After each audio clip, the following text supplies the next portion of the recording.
అలా నేను చేసాం. ఒకప్పుడు హైదరాబాద్ అంటే అందరినీ ఆదరించేటువంటి పట్టణం, భాగ్యనగరం అంటే అందరినీ బతికించేటువంటి నగరం అనేటువంటి ఒక అభిప్రాయం ఏకగ్రీవంగా ఉండేది. పైగా అందరూ బతకడానికి అనువైనటువంటి పరిస్థితులు ఉండేవి హైదరాబాద్లో. కానీ ఇప్పుడు తాజాగా వస్తున్నటువంటి సర్వేల ప్రకారం నెలకి కనీసం 50 నుంచి 1,00,000 రూపాయల మధ్యలో ఇన్కమ్ ఉంటేనే మనం సుమారుగా బతకచ్చు అనేటువంటి అభిప్రాయానికి వస్తున్నారు. మిగతా వాళ్ళు బతకలేనటువంటి పరిస్థితి హైదరాబాద్లో ఉంది. ఇప్పుడు తాజా సర్వేల ప్రకారం చూస్తే కనుక కనీసం 1,00,000 రూపాయలు నెలకు ఉంటేనే అవసరాలు తీర్చుకోవడానికి సరిపోతాయి, లేదంటే బతకడం కష్టం అనేటువంటి అభిప్రాయం కేంద్ర ప్రభుత్వం వ్యక్తం చేసింది. ఇటీవల కాలంలో కేంద్ర ఆర్థిక మంత్రి నిర్మలా సీతారామన్ గారు బడ్జెట్ ప్రవేశపెట్టినటువంటి సందర్భంగా 10 లక్షల వరకు ట్యాక్స్ ఫ్రీ ఇచ్చేశారు. 12 లక్షల వరకు ట్యాక్స్ ఫ్రీ ఇచ్చేశారు. అంటే నెలకి 1,00,000 రూపాయలు సంపాదిస్తే మీరు ట్యాక్స్ కట్టవసరం లేదు, నెలకు 1,00,000 రూపాయలు సంపాదించండి. అంటే దాని అర్థం ఏంటి? నెలకు 1,00,000 రూపాయలు లేకపోతే అర్బన్ ప్రాంతాల్లో, మెట్రోపాలిటన్ సిటీస్లో, హైదరాబాద్ లాంటి సిటీస్లో బతకలేనటువంటి పరిస్థితి ఉంది. కనీస అవసరాలు తీర్చుకోలేనటువంటి పరిస్థితిలో ఉన్నారు 1,00,000 రూపాయలు సంపాదించే వాళ్ళు కూడా అనేటువంటి అభిప్రాయాన్ని కేంద్ర ప్రభుత్వం వ్యక్తం చేసింది. మరి ఇలాంటి పరిస్థితి ఎందుకు వచ్చింది అని అంటే సర్వేలు ఏం చెప్తున్నాయి? మొత్తం ఖర్చులో 40 నుంచి 50% ఇళ్ల రెంట్లకే పోతుంది అనేటువంటి అభిప్రాయానికి వస్తూ ఉన్నాయి సర్వేలు. ఇలాంటి పరిస్థితి ఎందుకు వచ్చింది అని ప్రశ్న వేసుకుంటే అర్బన్ ప్రాంతాల్లో, ప్రత్యేకించి హైదరాబాద్ లాంటి సిటీస్లో ఉన్నటువంటి హౌస్ రెంట్ చట్టాన్ని, రెంటల్ యాక్ట్ని ఎవ్వరూ కూడా అమలు చేయట్లేదు, పట్టించుకోవట్లేదు. దీని కారణంగానే సంపాదనలో 40 నుంచి 50% ఇళ్ల రెంట్కే వెళ్ళిపోతుంది అనేది సర్వే సారాంశం. మరి దీనికి పరిష్కారం లేదా అని అంటే ఉంది. పరిష్కారం చూపించాలని చెప్పి ఆయా రాష్ట్ర ప్రభుత్వాలు ప్రయత్నం చేస్తూ ఉన్నాయి. ప్రత్యేకించి తెలంగాణ ప్రభుత్వం కాంగ్రెస్ అధికారంలోకి వచ్చిన తర్వాత ఇళ్ల రెంట్లకు సంబంధించి సమీక్ష చేసింది. సమగ్ర సర్వే గతంలో కేసీఆర్ గారు నిర్వహించారు. ఇటీవల కులగణన నేపథ్యంలో ఇంటింటి సర్వే నిర్వహించారు.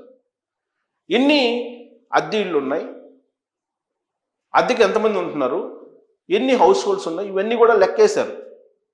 మరి ఈ అద్దె ఇళ్ల ఓనర్లు ఎవరైతే ఉన్నారో వాళ్ళు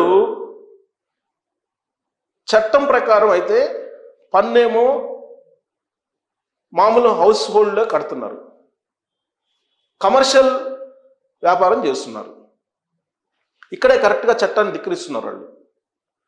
జనరల్గా మీరు టూలెట్ బోర్డు బయట పెట్టారనుకోండి, అది కమర్షియల్ కింద ట్రీట్ చేయాలి. గతంలో అలాంటి వాళ్ళకి హైదరాబాద్ మున్సిపాలిటీ, హైదరాబాద్ కార్పొరేషన్ నోటీసులు కూడా జారీ చేసింది. టూలెట్ బోర్డు బయట ప్రదర్శించకూడదు, ఒకవేళ మీరు టూలెట్ బోర్డు ప్రదర్శించే అది కమర్షియల్ ప్రాపర్టీ కింద గుర్తిస్తాము అని చెప్పింది. అది రెంటల్ యాక్ట్లో ఉంది. మరి ఇప్పుడు దాన్ని ఇంప్లిమెంట్ చేస్తున్నారంటే హైదరాబాద్ కార్పొరేషన్ ఇంప్లిమెంట్ చేయట్లేదు. పోనీ బాంబేలో ఇంప్లిమెంట్ చేస్తున్నారంటే చేయట్లేదు. పోనీ బెంగళూరులో చేస్తున్నారంటే చేయట్లేదు. ఏ మెట్రోపాలిటన్ సిటీస్లో కూడా చేయట్లేదు. దానికి కారణం ఏంటంటే టూలెట్ బోర్డు అలా పెట్టగానే ఇమీడియట్గా దాన్ని చేరేవాళ్ళు ఎక్కువ ఉన్నారు. అంటే డిమాండ్ ఎక్కువ ఉంది, అద్దె ఇళ్ళకి డిమాండ్ ఎక్కువ ఉంది. ఈ డిమాండ్నే అద్దె ఓనర్లు క్యాష్ చేసుకుంటున్నారు. మరి ఈ క్యాష్ ఎక్కడికి తీసుకెళ్తున్నారు అంటే బ్లాక్ చేస్తున్నారు. ఈ బ్లాక్ మనీ ఎక్కడికి వెళ్తుందంటే గోల్డ్లోకి వెళ్తుంది, లేదా ఇళ్ల స్థలాలు కొనుగోలు చేయడానికి వెళ్తుంది. సరిగ్గా ఇక్కడే భారతదేశం యొక్క ఆర్థిక పరిస్థితి చిన్నాభిన్నం అయిపోతుంది. అర్బన్ ఏరియాస్లో, ఒక మెట్రోపాలిటన్ సిటీస్లోనే కాదు, వరంగల్ కానీ, విజయవాడ కానీ, వైజాగ్ కానీ, కరీంనగర్ కానీ, ఖమ్మం కానీ, ఇలాంటివి 2 టైర్ పట్టణాల్లో కూడా బ్లాక్ మనీ పోగుపడుతుంది అద్దె ఓనర్ల రూపంలో. అద్దె ఓనర్లు ప్రతి నెల కొన్ని వేల కోట్ల రూపాయలని బ్లాక్ చేస్తూ ఉన్నారు. కానీ రెంటల్ యాక్ట్ ఏం చెప్తుంది? రెంటల్ యాక్ట్ ప్రకారం ఖచ్చితంగా అద్దెదారునికి, అద్దెకిచ్చేదా ఓనర్కి మధ్యలో రెంటల్ యాక్ట్ అనేది ఉండాలి. దాన్ని ఖచ్చితంగా మీరు రిజిస్టర్ చేయించి ఉండాలి. రిజిస్టర్ చేసిన తర్వాత దాని రెంట్ని కూడా మెన్షన్ చేయాలి. ఆ రెంట్ని ఆన్లైన్లో పే చేయాలి. ఆ అమౌంట్కి ట్యాక్స్ కట్టాలి. ఇంటి ఓనర్. కానీ అది ఎక్కడ జరగట్లేదు, 90% జరగట్లేదు. మరి ఇంటి ఓనర్లని శిక్షించదా ప్రభుత్వం? చట్టం శిక్షించదా అంటే ఖచ్చితంగా శిక్షిస్తుంది. ఎవరైతే రెంట్కి దిగారో వాళ్ళు క్యాష్ ఇవ్వకుండా ఆన్లైన్ పేమెంట్ చేస్తామని చెప్తే, కాదు క్యాషే కావాలి మాకు అని అంటే మీరు ఇమీడియట్గా పోయి పోలీస్ కేసు పెట్టాలి. అప్పుడు రెంటల్ యాక్ట్కి సంబంధించిన ట్రిబ్యునల్ ఎంటర్ అవుతుంది. ఆ ట్రిబ్యునల్ ఇంటి ఓనర్లకి శిక్ష వేస్తుంది. 4 సంవత్సరాలు జైలు శిక్ష, 1 సంవత్సరం కూడా కాదు, 4 సంవత్సరాలు జైలు శిక్ష వేస్తుంది.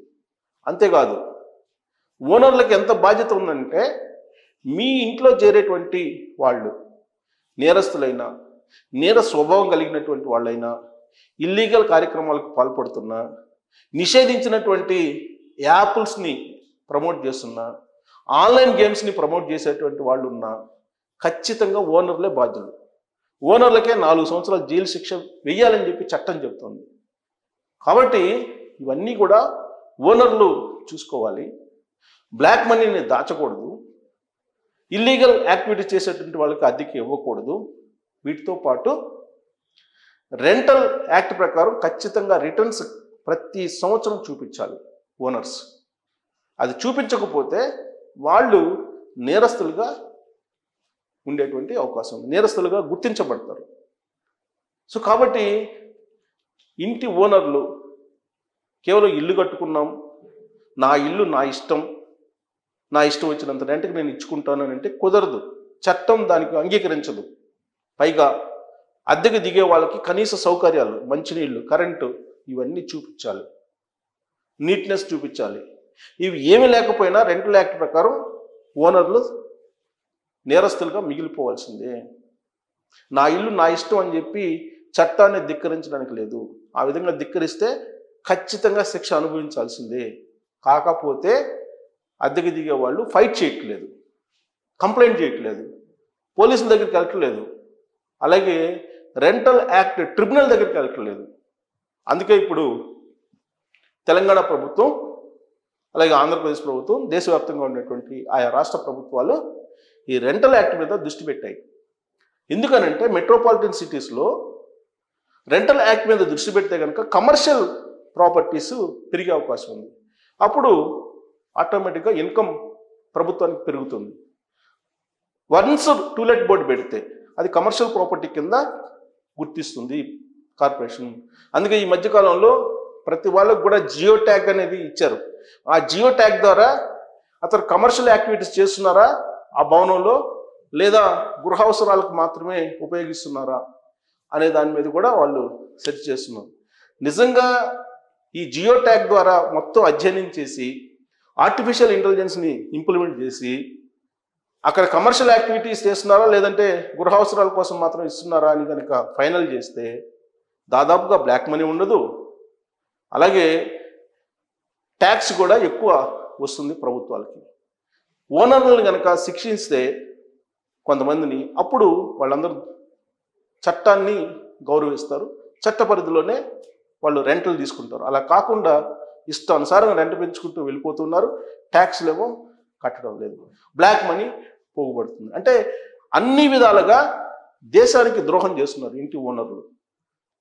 కమర్షియల్ యాక్టివిటీస్ చేస్తూ ఇంటి అవసరాల కోసం అని చెప్పి చూపిస్తూ ట్యాక్స్ ఎగ్గొడుతున్నారు, బ్లాక్ మనీని దాస్తున్నారు, ఆ బ్లాక్ మనీని డైవర్ట్ చేస్తున్నారు. ఇదంతా కూడా భారత ఆర్థిక వ్యవస్థకి నష్టం చేకూర్చేటువంటి ప్రక్రియ. అందుకే చట్టానికి మరింత పదును పెట్టి ఓనర్లకి 4 ఏళ్లు జైలు శిక్ష విధించేలా ఆయా రాష్ట్ర ప్రభుత్వాలకి కేంద్ర ప్రభుత్వం తాజాగా ఆదేశాలు జారీ చేసింది. వాటి ప్రకారం కనుక యాక్ట్ చేస్తే ఓనర్లు జైల్లో ఉండాల్సి వస్తుంది అనేటువంటి అభిప్రాయం సర్వత్రా వినిపిస్తుంది. మరి అది ఇంప్లిమెంట్ అవుతుందా, ఇంప్లిమెంట్ చేయగలమా అనే దాని మీద మీ అభిప్రాయం తెలియజేయచ్చు. Thank you.